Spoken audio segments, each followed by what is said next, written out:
जी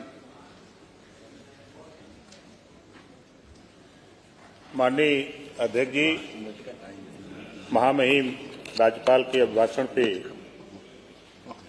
चर्चा पर बोलने के लिए आपने समय दिया, इसके लिए धन्यवाद। हम दो बातें सिर्फ कहेंगे। माननीय संसदीय कार्य मंत्री जी नहीं हैं, लेकिन वो सुन रहे होंगे। जब हम लोग क्षेत्रों में घूम रहे हैं तो एक बड़ी समस्या लेखपालों की तरफ से आ रही है, उसको दिखवाने के लिए हम निवेदन करेंगे। ये गोंड और खरवार के सर्टिफिकेट का मामला है, क्योंकि कुछ तहसीलों में बन रहे हैं, कुछ तहसीलों में नहीं बन रहे हैं। लाख कहने के बाद भी शासनादेश मुख्यमंत्री जी के यहाँ से जाता है, लेकिन निचले स्तर पर लेखपाल उसको मानने को तैयार नहीं है। इसको दिखवा लें। दूसरा मेरा एक निवेदन है, पिछली 2017, 18, 19 में एक जांच हुई थी 17 जिले का भर राजभर जाति को अनुसूचित जनजाति में शामिल करने के लिए माननीय मुख्यमंत्री जी के द्वारा जांच कराई गई थी। उनके निर्देश पर जांच रिपोर्ट भी आ गई, समीक्षा भी हो गई है और वो रिपोर्ट दिल्ली भिजवानी है।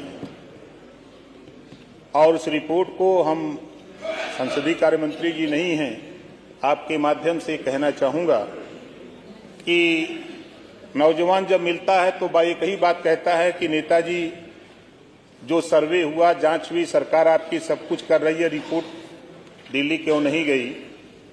मैं भी कहता हूं कि भाई हम लोग लगे हैं, हम लोग कोशिश कर रहे हैं और सरकार अपनी है, हम लोग उसको दिल्ली भिजवाएंगे।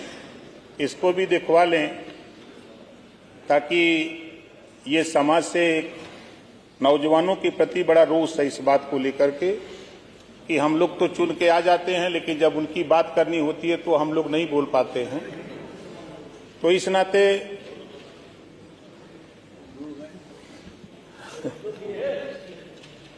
माननीय अध्यक्ष जी, महामहिम राज्यपाल के अभिभाषण पर मुझे बहुत अच्छा लगा एक काम कि जिस बात को अभी हमारे पूर्व के सदस्य ने कहा, घरौनी का मामला।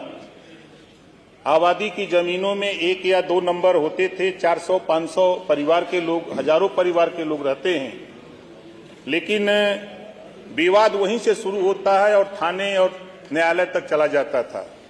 लेकिन हम धन्यवाद देते हैं देश के प्रधानमंत्री जी को और उत्तर प्रदेश के मुख्यमंत्री योगी आदित्यनाथ जी को कि हम मिनिस्टर खुद जाकर के हम सब लोगों ने घरौनी वितरण किया।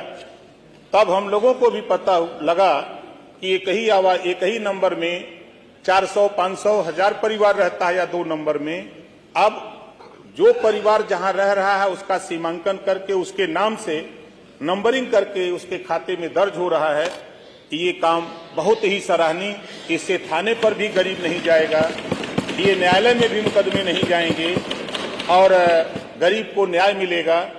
इसी बात को कहते हुए हम राज्यपाल महोदय के अभिभाषण के चर्चा का समर्थन करते हुए अपनी वाणी कहीं विराम देता हूं। धन्यवाद। मेरे लिए ये बहुत हर्ष का विषय रहता है कि ये सुबह सारे हमारे माननीय सदस्य स्वस्थ हों, प्रसन्न हों और एक अच्छे जनहित के अंतर्गत यहाँ पर डिबेट करें। सबका डिबेट का अलग अलग विषय हो सकता है, अलग अलग मत हो सकता है, पॉलिसीज हो सकते हैं, लेकिन लक्ष्य सबका एक है कि हम जनहित में कैसे